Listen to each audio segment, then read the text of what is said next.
नए साल के साथ 135 करोड़ हिंदुस्तानियों को देश के वैज्ञानिकों ने नायाब तोहफा दिया है। देश में एक नहीं दो कोरोना की वैक्सीन के इमरजेंसी इस्तेमाल की मंजूरी मिल चुकी है। साल के पहले दिन एक्सपर्ट कमेटी ने सीरम इंस्टीट्यूट की कोविशील्ड वैक्सीन की मंजूरी के लिए सिफारिश की थी, तो इसके एक दिन बाद यानी कि 2 जनवरी को भारत बायोटेक की स्वदेशी कोवैक्सीन को मंजूरी की सिफारिश की गई और 3 जनवरी को ड्रग कंट्रोलर ने इन दोनों सिफारिशों पर अपनी मुहर लगा दी है। यानी कि देश का कोरोना वैक्सीन का इंतजार अब खत्म हो चुका है और अब जल्द ही दोनों वैक्सीन आपके बाजू तक पहुंचने वाली है। नया साल अपने साथ एक और बड़ी उपलब्धि लेकर आया है। भारत के वैज्ञानिकों ने एक नहीं दो made in India Covid vaccine विकसित करने में सफलता पाई है। भारत में दुनिया का सबसे बड़ा कोविड वैक्सीन प्रोग्राम भी शुरू होने जा रहा है। हालांकि देश में 2 वैक्सीन को मंजूरी मिलते ही अफवाहों का बाजार गर्म है। सबसे पहले आपको बताते हैं वो 5 अफवाह जो कोरोना की वैक्सीन को लेकर फैलाई जा रही है। अफवाह नंबर 1, वैक्सीन लगाने से भी कोरोना हो सकता है।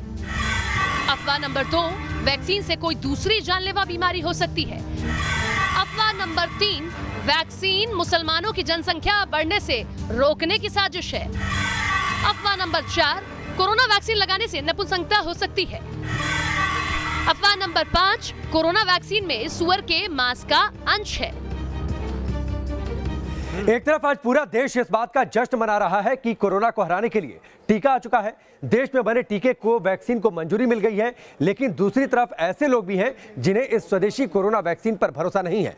आज न्यूज नेशन कोरोना की स्वदेशी वैक्सीन को बदनाम करने वालों के चेहरों को बेनकाब करेगा, साथ ही देश के जाने माने हेल्थ एक्सपर्ट्स के जरिए स्वदेशी कोवैक्सीन पर सारे अफवाहों से पर्दा भी उठाएगा। कोरोना वैक्सीन पर सवाल उठाने वालों में सबसे बड़ा नाम है अखिलेश यादव का। समाजवादी पार्टी के अध्यक्ष होने के साथ साथ देश के सबसे बड़े राज्य उत्तर प्रदेश के 5 सालों तक मुख्यमंत्री रह चुके हैं। अखिलेश यादव ने देश में मंजूरी मिली कोरोना की वैक्सीन को बीजेपी की वैक्सीन बताते हुए इसे लगाने से ही इनकार कर दिया है। मैं तो नहीं लगवाऊंगा अभी वैक्सीन, मैंने अपनी बात कह दी और वो भी बीजेपी लगाई, उसका भरोसा करूंगा मैं? अरे जाओ भाई, अरे अपनी सरकार आएगी सबको फ्री वैक्सीन लगेगी। जब समाजवादी पार्टी के मुखिया ने वैक्सीन नहीं लगाने का ऐलान कर दिया तो उन्हीं की पार्टी के एमएलसी आशुतोष सिन्हा पीछे कैसे रहते? उन्होंने यहाँ तक कह दिया कि वैक्सीन लगने से इंसान नपुंसक हो सकता है। हमें लगता है कि कहीं न कहीं उस वैक्सीन में कुछ ऐसी चीजें हों कि नुकसान हो जाए और हमें लगता है कि बाद में लोग कह दें कि नहीं, जनसंख्या कम करने के लिए, मारने के लिए लगा दिया वैक्सीन, तो आप नपुंसक बना, कुछ भी हो सकता है। समाजवादी पार्टी ही क्यों, कांग्रेस के नेता को भी स्वदेशी वैक्सीन पर भरोसा नहीं है।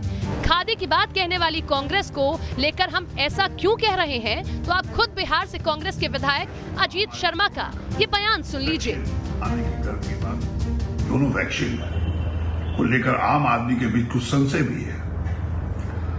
इसे दूर करने के लिए जैसे रूस एवं अमेरिका के राष्ट्रीय अध्यक्षों ने सबसे पहले टीका लेकर पूरे जनता को विश्वास में लिया है। मेरा भी मानना है कि यहां भी भारतीय जनता पार्टी के सर्वोच्च पद पर आदरणीय प्रधानमंत्री नरेंद्र मोदी जी और भारतीय जनता पार्टी के वरिष्ठ नेता सबसे पहला टीका लेके जनता को विश्वास में लेने का काम करें।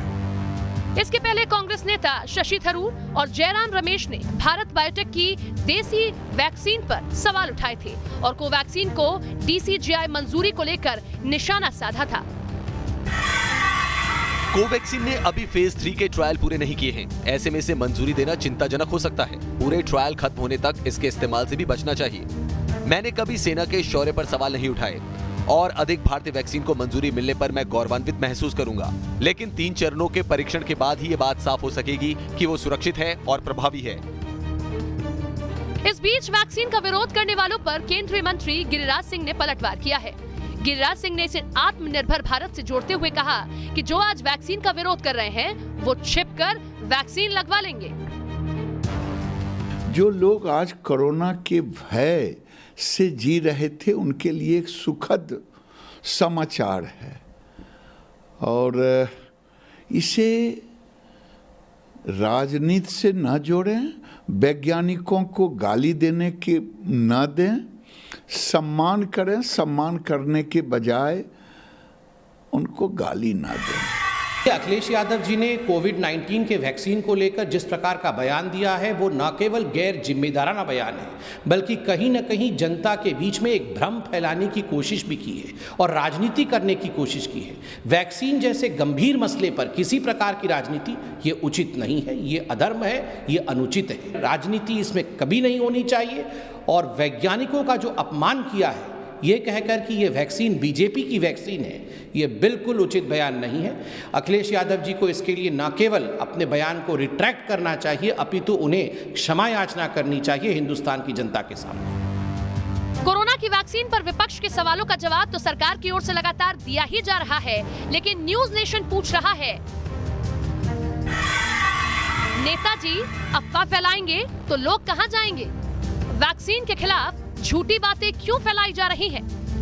वैक्सीन दल की है या देश की है? वैक्सीन हिंदुस्तानी, विपक्ष को क्यों परेशानी? क्या ये देश के वैज्ञानिकों का अपमान नहीं? कोवैक्सीन को लेकर न्यूज नेशन ने जो सवाल उठाए हैं और वैक्सीन को लेकर जो अफवाह फैलाई जा रही है उनका जवाब भी हम जानेंगे देश के जाने माने हेल्थ एक्सपर्ट से। लेकिन उसके पहले आपको वैक्सीन को लेकर जो फैक्ट है, जो सच्चाई है, वो जान लीजिए।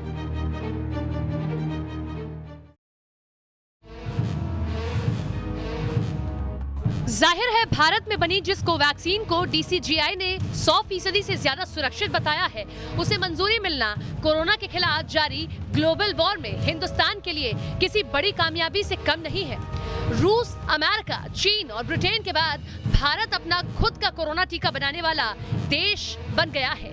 ये आत्मनिर्भर भारत की दिशा में भी बड़ा कदम है, लेकिन इसे लेकर जो अफवाहें सामने आ रही हैं, उस अफवाह पर फुल स्टॉप लगाने की कोशिश खुद ड्रग कंट्रोलर ने की है। सर, इसके साइड इफेक्ट्स भी बहुत बताए जा रहे हैं सर, ये सही है क्या? ना ना ना ना ना, ना। देखो एक बात पे पूरा आप श्योर रहिए कि किसी में भी सेफ्टी का कंसर्न होगा, थोड़ा भी कंसर्न होगा तो हम उसको कभी अप्रूव नहीं करेंगे। कुल मिला के ये सेफ है? Of course 110%। 100 नहीं, साइड इफेक्ट थोड़े बहुत तो होते हैं पर वो जो जैसे छोटी मोटी साइड पे पेन होना, थोड़ा सा फीवर होना, थोड़ी सी एलर्जी होना, ये तो हर वैक्सीन में होता है। लेकिन सर लोग ये कह रहे हैं कि इम्पोर्टेंट हो जाएंगे, ये भी सही है क्या? ये तो बहुत ही बकवास है। Thank you. कोरोना की डबल वैक्सीन को मंजूरी देने वाला भारत पहला देश बन गया है और कोविशील्ड के बाद कोवैक्सीन को मंजूरी से उम्मीदें परवान चढ़ने लगी हैं।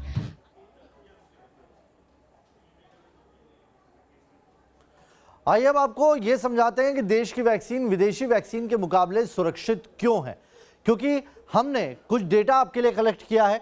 कौन सी वैक्सीन, उसके कितने परीक्षण हुए और उसके क्या साइड इफेक्ट रहे। तो देखिए आप, फाइजर जो अमेरिकन वैक्सीन है इसने 44,000 परीक्षण किए हैं, लेकिन इसमें पैरालिसिस और एलर्जी जैसे साइड इफेक्ट दिखाई दिए।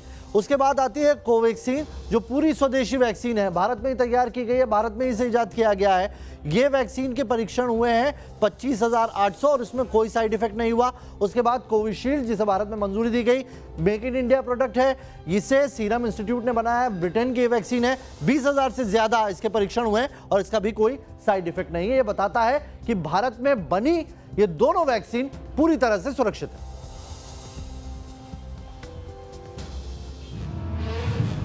जानकारों की माने तो भारत बायोटेक की जिस कोवैक्सीन की मंजूरी की इजाजत मिली है वो पूरी तरह से सेफ और काफी असरदार बताई जा रही है।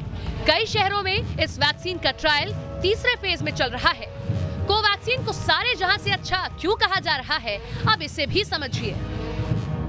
अब बात करते हैं हमारी वैक्सीन की, यानी कि स्वदेशी वैक्सीन की, और ये बताते हैं कि हमारी वैक्सीन बाकी वैक्सीन से अच्छी क्यों है।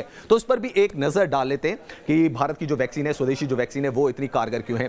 एक तो सबसे बड़ी बात यह कि आत्मनिर्भर भारत, जिसका हम सपना देख रहे हैं, आत्मनिर्भर भारत का ये एक नायाब उदाहरण है कि हमने खुद इस वैक्सीन को तैयार किया है। भारत में ही बनाई गई ये एक स्वदेशी वैक्सीन है, यानी कि भारत बायोटेक की जो वैक्सीन है उसकी हम बात करें, कोवैक्सीन की कीमत भी सबसे कम है। अगर बाकी वैक्सीन से कंपैरिजन किया जाए, फाइजर, मॉडर्ना, तो उनसे काफी कम है। और डीप फ्रीजर की इसके लिए जरूरत नहीं है, जैसा कि बाकी वैक्सीन है किसी को -70 डिग्री सेल्सियस में रखना है, इसमें ऐसी जरूरत नहीं पड़ेगी। और सबसे बड़ी बात, इस वैक्सीन का कोई साइड इफेक्ट भी नहीं है। तो ये तमाम बातें हम आपको बता रहे हैं, और भारत बायोटेक का ये जो ट्रैक रिकॉर्ड है वो भी काफी बेहतरीन रहा है। तो इस वैक्सीन पर हम आंख मूंद कर विश्वास कर सकते हैं। पहले दुनिया भर में 4 अरब से ज्यादा वैक्सीन जो है वो डिलीवर हुई है, ये भी एक अच्छी बात है। और ये सारी चीजें जो हैं इस वैक्सीन को सबसे अच्छी बनाती हैं। तो उम्मीद की जानी चाहिए कि भारत में जो वैक्सीनेशन की प्रोसेस है वो अच्छी रहेगी, और कोरोना जो है वो साल 2021 में दूर ही रहेगा। तो वहीं उस कोविशील्ड के बारे में भी जान लीजिए, जिसे भारत में सबसे पहले इस्तेमाल की मंजूरी मिली है। चलिए बात कोविशील्ड की भी कर लेते हैं, जो कि भारत के लिहाज से अगर बात की जाए तो पहली कोरोना वैक्सीन है, और कोविशील्ड के भी काफी अच्छे रिजल्ट रहे हैं। जल्द इसका वैक्सीनेशन जो है वो शुरू हो जाएगा। इमरजेंसी इस्तेमाल की इसकी मंजूरी दी गई है, जैसा कि हमने देखा है हाल के दिनों में जो खबरें आई हैं। और सीरम इंस्टीट्यूट की ये वैक्सीन है, क्योंकि टाई अप है ऑक्सफोर्ड और एस्ट्राजेनेका के साथ। तो ऑक्सफोर्ड और एस्ट्राजेनेका के साथ मिलकर कोविशील्ड वैक्सीन को बनाया गया है। पहली वैक्सीन ये थी। प्रोटीन आधारित वैक्सीन की 2 डोज लगेंगी, इसमें भी 2 डोज लगाई जाएंगी। एक डोज की जो कीमत है वो 1000 रुपए होगी। स्टोरेज तापमान जो है इसका वो 2 से 8 डिग्री सेल्सियस के बीच का है, और 2 डोज लगाने पर एफिकेसी जो है वो 70% की, यानी कि सक्सेस रेट अगर देखा जा सकता है तो वो 70% का इस डोज का रहा है। तो 2 वैक्सीन जो है हमने आपको बताई, कोविशील्ड और कोवैक्सीन। चाहे बात कीमत की हो या फिर रखरखाव की, कोविशील्ड और कोवैक्सीन दोनों का ही दूसरी वैक्सीन से कोई तुलना नहीं है। तो हम सभी हिंदुस्तानियों के लिए अच्छी खबर है कि स्वदेशी वैक्सीन भी अब तैयार हो चुकी है। तो 2 वैक्सीन इस वक्त तैयार हैं, जिनके जरिए वैक्सीनेशन की प्रोसेस को अंजाम दिया जाएगा। चलिए ग्राफिक्स के जरिए आपको समझाने की कोशिश करते हैं। तो स्वदेशी वैक्सीन आ गई है, कोवैक्सीन इसका नाम है। ये देश की दूसरी वैक्सीन है, और आईसीएमआर भारत बायोटेक ने इस वैक्सीन को तैयार किया है। तो वैक्सीनेशन की प्रोसेस के लिए पूरी तरीके से वैक्सीन तैयार है, और डोज का जो अनुमानित खर्च है वो भी काफी कम है। अगर बाकी की वैक्सीन से इसका कंपैरिजन किया जाए, 300 से सिर्फ 400 रुपए का खर्च है। वैक्सीन के 2 डोज दिए जाएंगे, पहले एक डोज लगेगा और उसके कुछ दिनों के बाद दूसरा डोज दिया जाएगा। यह प्रोसेस है। 28 दिनों के अंतराल में 2 डोज इस वैक्सीन के लगाए जाएंगे। तो बहुत अच्छी खबर सभी भारत वासियों के लिए। स्वदेशी वैक्सीन जो है पूरी तरीके से तैयार है, और वैक्सीन के असर का मूल्यांकन 14 दिनों के बाद किया जाएगा कि इसका क्या असर जो है जिसको वैक्सीन दी गई है उस पर पड़ रहा है। तो ये हम आपको बता रहे हैं, स्वदेशी वैक्सीन भारत बायोटेक की जो वैक्सीन है, कोवैक्सीन इसका नाम है, इसके बारे में हमने आपको बताया है। तो ये वैक्सीन काफी कारगर होगी, ऐसी उम्मीद की जा रही है।